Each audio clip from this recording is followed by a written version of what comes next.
Hello, everyone. Professor Barry here. Hope everybody's doing well. Hope you're doing well. Enjoying the day.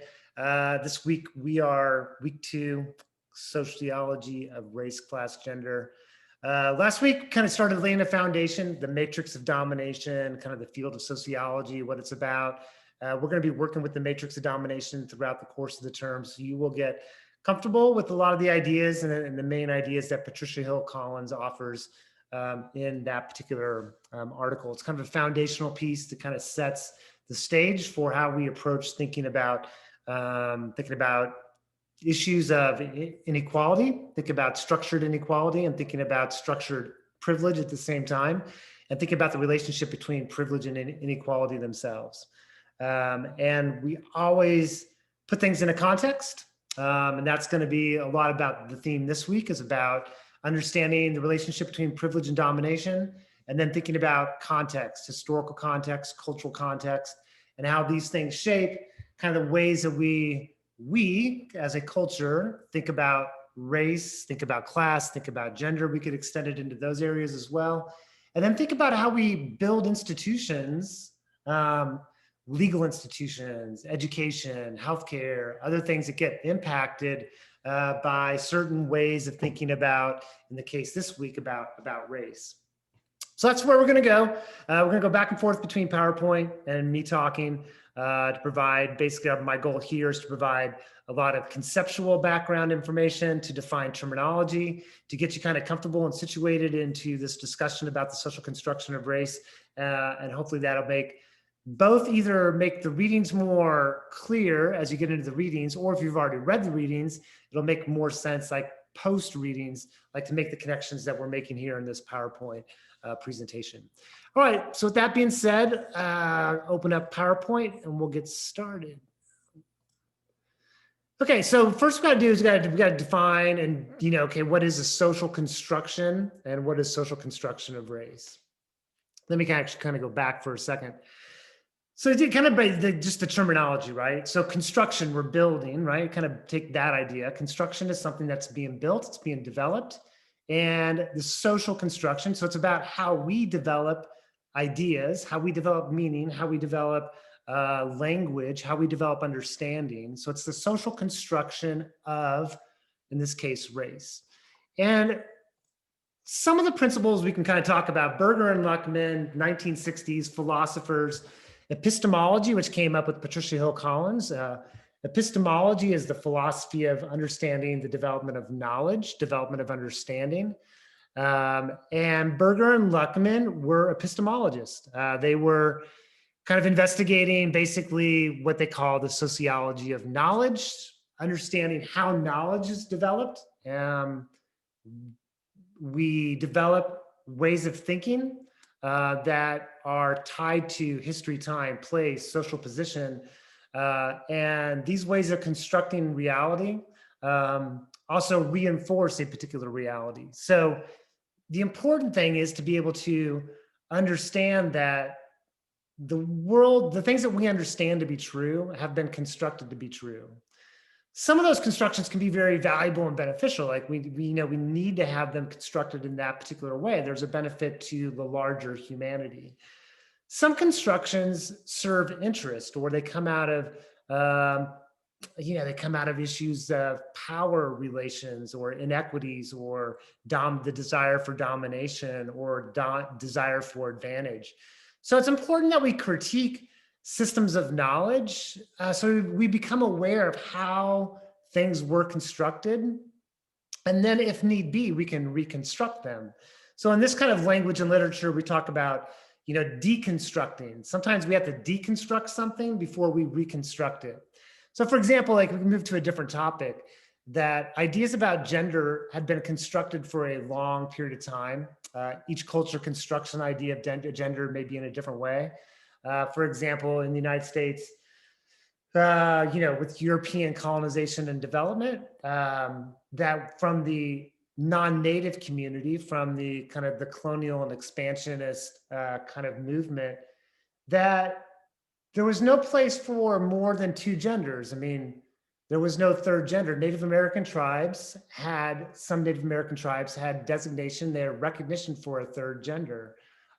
This is even around the world. There was recognition for, there wasn't this idea of a split or a dichotomy between sort of male gender and female gender, but recognizing that there are other ways of being human besides that dichotomy.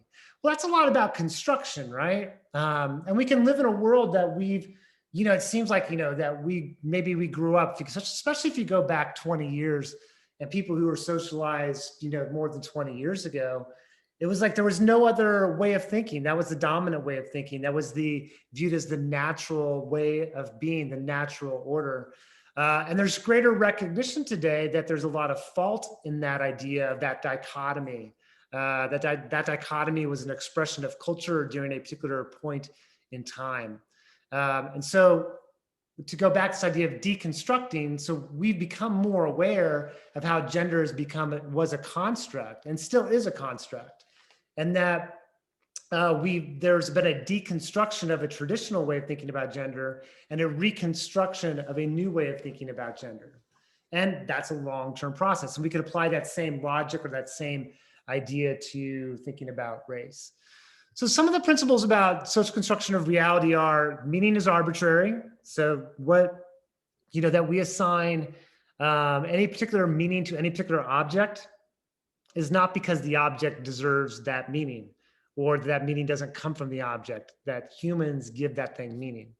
Marijuana is a great example, right? Marijuana has taken on different meanings throughout history in the United States.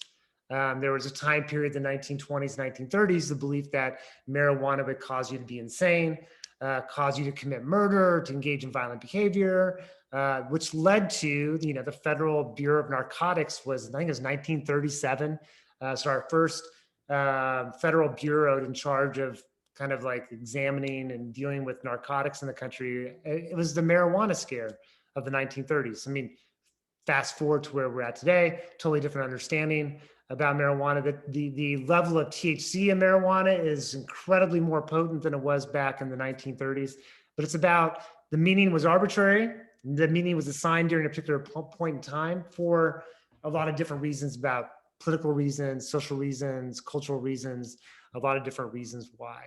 So meaning is arbitrary, but it's real in the sense that if we believe it to be true, like we forget that maybe it was kind of constructed, and it's real because we act on that perception, which maybe goes down to this Thomas theorem. The Thomas theorem is if you believe it, if it's defined, I go to Thomas theorem. If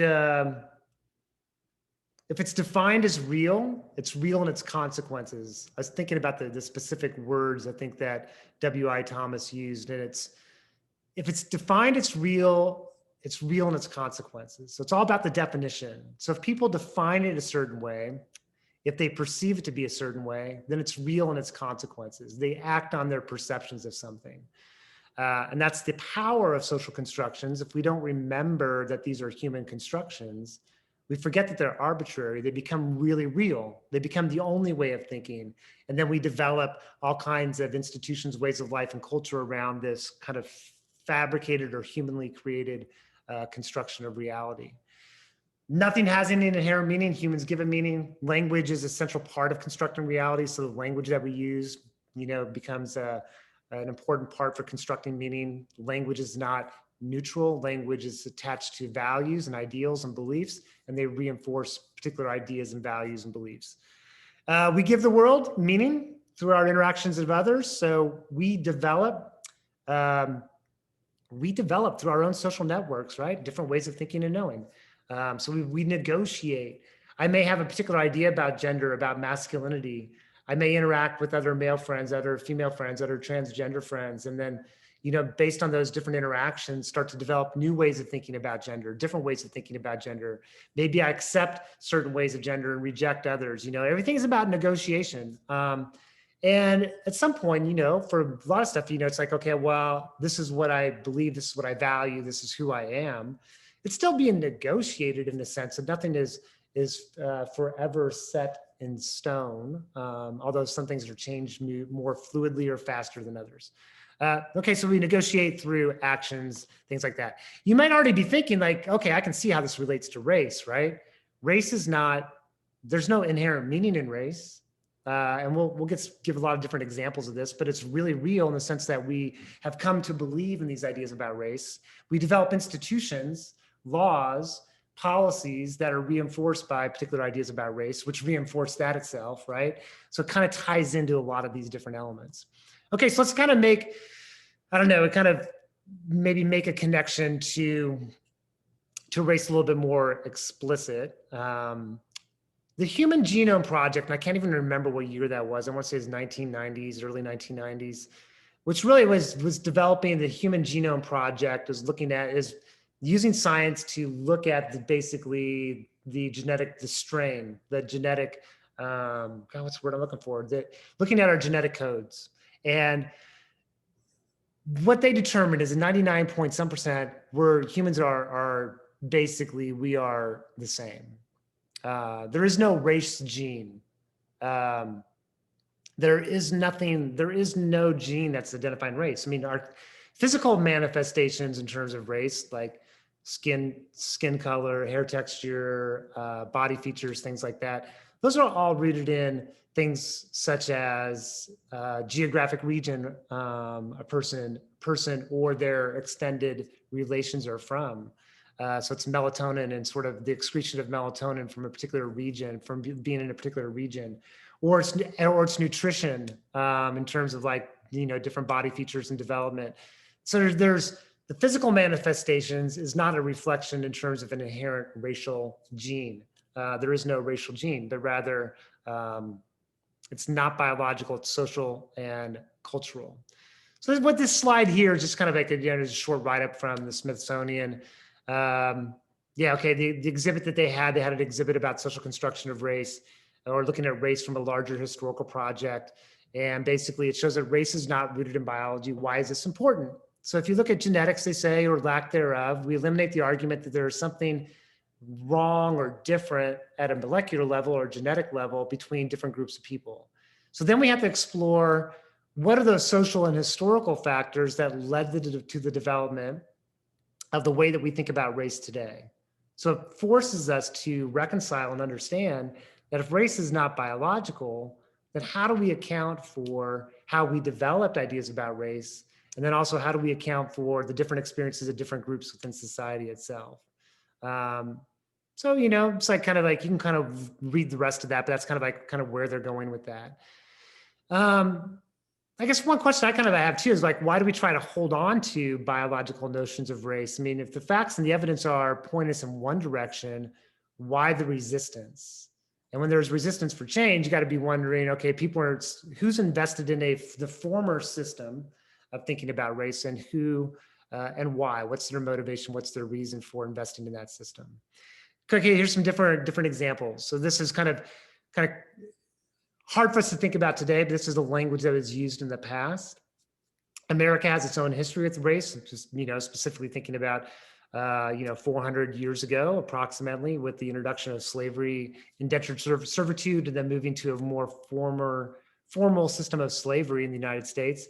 And the white-black divide in the United States has been, historically rooted. Concern about, the social control and the regulation of African Americans, of slaves, and the ways that we started to develop biological ideas about race, making sure that that whites and blacks were not intermixing. There's a lot of focus on that, laws and social protocol and different kind of things. So one of the language that came out of biological ideas is the idea about race, is this fascination of like charting and identifying how black a person was. In America, we call it about the one drop rule, that if a person has one drop of African descent, that they are black. That's a very American kind of notion. Other countries have more of a color gradient, and we are more like this sort of one drop rule kind of thing. So the octoroon was someone, and there was even a designation. We don't use this language today, so you can see this as 1861. Octoroon is someone who is 1/8 of African descent. They were identified as being a racial other, identified as being black, or actually octoroon. Tiger Woods, Caucasian, Black, Indian, Asian, but race becomes a master status. That's kind of that one drop rule, where we see him as the black golfer, the African-American golfer, Colin Powell's Dutch American. He has a lot of Dutch heritage. So why is he black? And it could be like self-identification. People identify themselves, but it still doesn't resolve the complexity of a person's genetic background, right? So even if people identify as being white, black, Latino, Latina, Latinx, or whatever their racial background, their self-identified racial background might be, their actual history may share something a little bit different. Pinky, the reason this is here, deals with 1950s. There was a fear and concern about miscegenation, the mixing of races. There was a concern about predominantly among whites, that what would happen if they had a history of blackness in their own genealogy, but they didn't know it, and they had a relationship with someone who was black, and then they had kids, what would happen? And that film, Pinky, 1950s, Elia Kazan, who also produced Streetcar Named Desire, another fabulous film. In that film, that picture was a mother and daughter, actually. Mother and daughter. Daughter, she passes as white. This was a concept from the 1950s, that people who are white could pass, even though they were African descent, that they may have all indications that they were white. So they're passing as white and doing it intentionally sometimes. So mother-daughter goes off to the north. They live in the south. She goes off to get training in nursing school, falls in love with a guy who's white. She knows that she's of mixed racial background, doesn't tell the boyfriend. Eventually they kiss during the movie. That film is banned in Marshall, Texas. And it goes all the way to the Supreme Court of whether or not the community of Marshall, Texas can ban the showing of that film. And the reason it was banned is because the public reaction of a black person and a white person kissing on film. And not only that, it was like, the author or the director, Elia Kazan, hired 2 white actors to play those roles. So it was the idea that there was a white person and a black person, that Hollywood was promoting miscegenation. And that was sort of the fear and the concern about that, right? Social construction of race. I mean, we don't have concerns about passing and those kind of ideas today. Okay, so this is so we can think about social construction of race. I mean, we can kind of look at some of this, I think it is obvious. We could think about it as scientific racism. Think about it as the pseudoscience, that science was reinforcing these ideas about biological race, and they were reinforcing not only ideas about biological race, but about who was the more pure race, who was the better race, who was the stronger race, who was the more intelligent race, the race less prone to criminality, the more moral race. You can see it in this hierarchy in both cases. This one's a left to right hierarchy, from whiteness to blackness, this gradients of intelligence from high to low. And you can see that even the facial features, what's going on here, moving it towards more animalistic, more connected to the primate world. And that's kind of this sort of evolutionary perspective that's going on in a lot of this stuff. This is a interesting diagram. Here's a Greek Roman statuesque representation, okay, so the top of the hierarchy. Look at notice the skull here. It's not even the same, right? You can't even match these two up. Well, kind of ish. But they're look at that. The skull is not the same. There's kind of some interesting things that are going on here that we can talk about for a second. There's a hierarchy, evolutionary perspective going on here. This is sort of this person here more closely connected to the primate world. Look what's going on here in terms of the side profile. This skull here is turned a little bit more facing forward or facing to the viewer. These both here are all side, given the vantage point, the perspective of elongated jaw. Look at the skull here compared to the actual picture here, quite different. The argument that's made this is a fascinating book called The Mismeasured Man, Stephen Jay Gould. And The Mismeasured Man, he goes through and looks basically about how humans were being mismeasured by scientists. And his argument is that scientists were not doing this intentionally. Scientists did not create these diagrams in intentional ways. They were reinforcing their own particular ideas that they had about race at that time. So their biases were coming through in terms of their own work, and they didn't even know it. They didn't put that skull there. They didn't even think about that these are things aren't even, the skull and the actual figure are distinct and different. They're not even the same. That didn't even cross their thought and their idea, because they're trapped in their own cultural ways of thinking and knowing at that particular point in time. So 4 factors about the social construction of race is: one, that constructions are based on human factors, that are a lot of different forces in an operation that are creating them. Races, ideas of race get embedded into our ways of thinking, knowing, doing, from the micro level to the macro level, from our relationships, from our community, all the way to institutions at a larger level. So they become part of the way that we think and we know and we do. And ideas of race also get linked into gender and class. These things are all interconnecting. This is like Patricia Hill Collins, the intersectionality becomes important. So we see ideas about race are also sometimes ideas about gender and the intersection between gender and race, and social class as well, right? So we talk about that intersectionality. Also, it's the social construction of race, of recognizing that meaning systems may change quickly. Now, quickly may mean, 40-year, 50-year time period.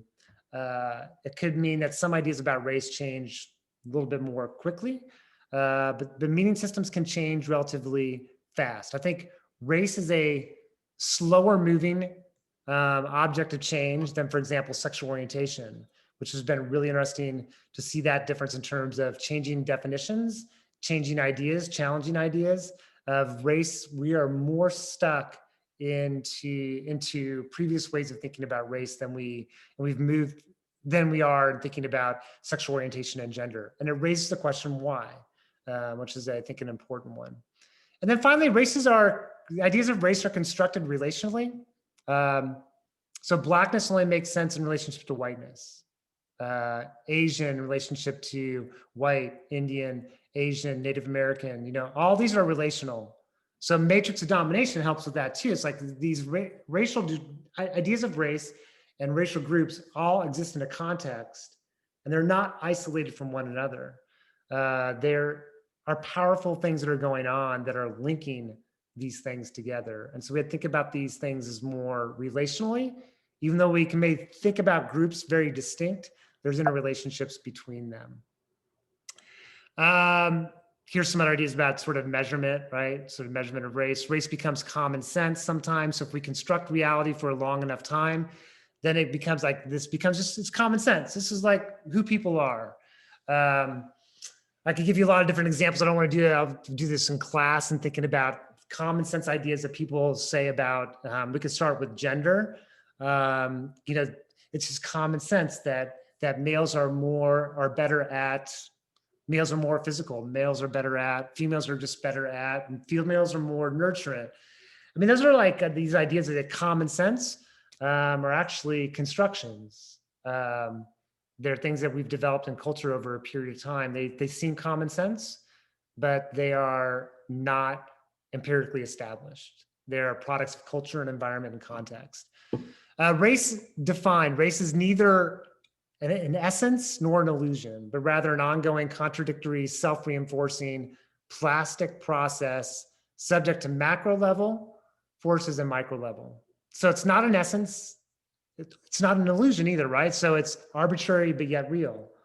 So it's nothing about race is essential, but yet we define it that way. So it's not an illusion either. Like it's this thing that we come to see to be true.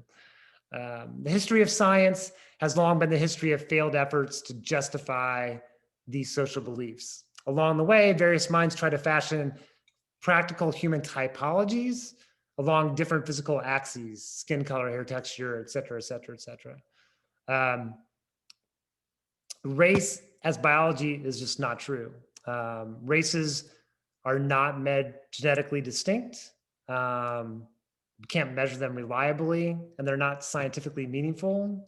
And it's really about a relationship between social reality and social constructions and larger inequalities that are going on in culture and environment. And it's really about the ideas about race are about scientific races and racialized science. I got 200 books, or one book here to mention, and then this one here. So it's a fascinating book. It's called The History of White People, written by historian Nell Irvin Painter. I don't know all the work. She's from Princeton University, professor of American history. She has an amazing catalog of history of development of the ideas of white people, history of whiteness. Whiteness is a race, whiteness is a category, and making that sort of connection that there's a relationship between different races. Is she's, to understand blackness, to understand black, you have to understand white. To understand any race, we have to understand the interrelationships. And the history and investigation about whiteness is really a history and investigation about ideas about race, position in race, meaning of race, and all those different kind of things. This is another really fascinating book. Read it maybe a year ago. Jason Sokal's book, There Goes My Everything: White Southerners in the Age of Civil Rights, from 1945 to 1975. And this maybe I'm trying to get at is that its race is not essential, but it's not an illusion. During the civil rights era in the South, very dramatic time period, a lot of social change, a lot of things that are going on, as you can imagine, as desegregation, movement of blacks from the South to the North, changing social ideas about discrimination and about segregation. And what Sokal does in this book is he's interested in interviewing and talking with white people who lived during that particular time period. And he's not trying to dehumanize and marginalize that community, but rather understand, like, what were white people, what was their challenge, what were some of their challenges? And not that everyone who is white is the same, and he recognizes that, but there's some general themes, and what were, when desegregation happened, what were whites' responses to that? How did they think about that? And it's super, that book was really powerful to me because it kind of just sort of this examination of the majority culture. Sometimes the examination of disadvantaged groups, but this case, examination of the privileged group. Okay, so this gets into at a period in time, this fascination with measuring everything, biological, this idea about biological gender, race, different ideas about self. And it led to some interesting, funny kind of things we can kind of look at now. This bottom right-hand side here was, phrenology was a study of the human skull, P-H-R-E-N, phrenology, O-L-O-G-Y, phrenology. Study of the human skull. So people look at, their ears, their nose, eyebrows, facial composition, and be able to identify certain aspects of who a person is. And there's a link to criminology with this too. One of the first kind of like theories of crime, Cesare Lombroso, who was a physician, kind of developed ideas about taking the ideas about biology and applying them to the human condition and saying, okay, let's look at certain parts of the body that are representative or indicative of somebody who's going to commit certain types of crimes. So these connections to things like criminality. So here's like, you can't read the words, it doesn't really matter, but this is like all these characteristics, these human traits. And there's like this idea that certain parts of the head and skull were associated with certain kind of traits. This one I just found super, interesting. Well, I guess starting off here, look at all these different ear shapes, right? Oh, there's the masculine ear, the feminine ear, the foxy ear, whatever that means, physical ear. Like, okay, your ears are an indication about these sort of inherent human traits. The genuine husband, this is what the genuine husband looks like. The unreliable husband, this is what, if this person has these facial features. I just kind of imagine, like, if you grew up, as being either male or female, but as male in that time period, a white male, right? There's a whiteness thing going on here too. There's a class thing going on here too. I think we could recognize. But if you kind of look at that, if you're a white male and you look like that, you're like, oh man, that's me. I'm that kind of maybe that unreliable. Or you see the other one, you're like, oh, I'm that reliable husband. I don't know, kind of crazy. Racial ideology. So let's see how much. Ooh, okay. I better kind of cruise. I don't want to I gotta make these videos too long. Ideology is basically beliefs, the beliefs that we have about something. Hegemony is the dominant belief that we in terms of culture and society, come to accept. A definition of hegemony, a real simple one, is domination by consent. That even those individuals, regardless of where they are in the system of structure of power or status, that they may agree to conditions and ideas that maybe reinforce their own oppression. It's domination by consent. there can be things that can kind of go to the space of thinking about gender and about gender oppression, that in order to maintain patriarchy, male domination in society and culture, requires the active participation of women within that particular system. Um, so when the hegemony is occurring, right, it's domination by consent, where women are agreeing to, in various different ways, to their own oppression. This applies to men as well, applies to all groups where there can be this sort of domination by consent. And then we already talked about some of this kind of stuff, okay, but basically racial groups, this idea of race is biologically distinct. We know it's not true, but there's an ideology. There's a belief that race is this way. There's a belief that races that the races are distinct and that they're unequal, that there's a hierarchy. There's a belief in culture and society, probably more today, that there are certain groups, their culture is the problem, their culture is the issue. Sort of these connections. This is all racial ideology that's going on. Let's not worry about this stuff right here. This is just a couple different examples. This is one here of the stolen generations in Australia. Eugenics movement, biological ideas of race. The idea was that the indigenous people, the Aboriginal people from Australia were they were less than, they were the other, they were less than, they were they'd be, the idea was that they could, the Western culture, that Australian scientists, the white community could civilize this group, that they could interbreed whiteness into this particular group. So they basically took kids. We did this in the United States as well. I took Native Americans, put them in boarding schools. There's also a religious element to this as well. And the idea was to remove their native culture and history and to bring in sort of whiteness into their biological self. I mean, that's like deep racial ideology to get to that particular place. I mean, in the United States, we had Loving versus Virginia. 1967 was the federal designation that there could be no law preventing individuals of different races from marrying. So in 1967, it took until 67, where there was a law put into place that said, look, you cannot discriminate, you cannot disallow individuals of different races to marry. And always been the concern is sort of the white-black divide. That's sort of a racial ideology to get there. Eugenics, deeply rooted in biological ideas of race. People were actually, it's kind of interesting, people were actually taking their kids, going to these like clinics at state fairs. Sometimes people would bring their babies to have their babies looked at to see if they're going to be morally fit, based on these ideas of eugenics. Again, Stephen Jay Gould's book, really powerful, really fascinating. And that theme continues on. This is 1980s, 1990s. A couple of researchers bring these ideas back up, biological ideas under the science. I'd still say it's pseudoscience. They have credentials.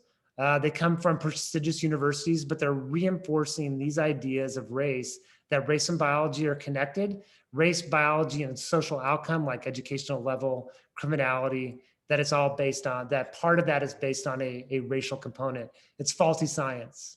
It's pseudoscience, but it resonates within a particular culture, and those ideas are hard to change. So we just deconstruct biological ideas of race. The idea is to deconstruct. And to do that, it's like go back over the history of development of ideas, history of the development of the construction of race, right? The history of white people. When did scientists start to develop ideas about race? I mean, ideas of race did not start to develop until, 1800s really, where they're really developing. Well, why? Like, what's going on? How do we account for that?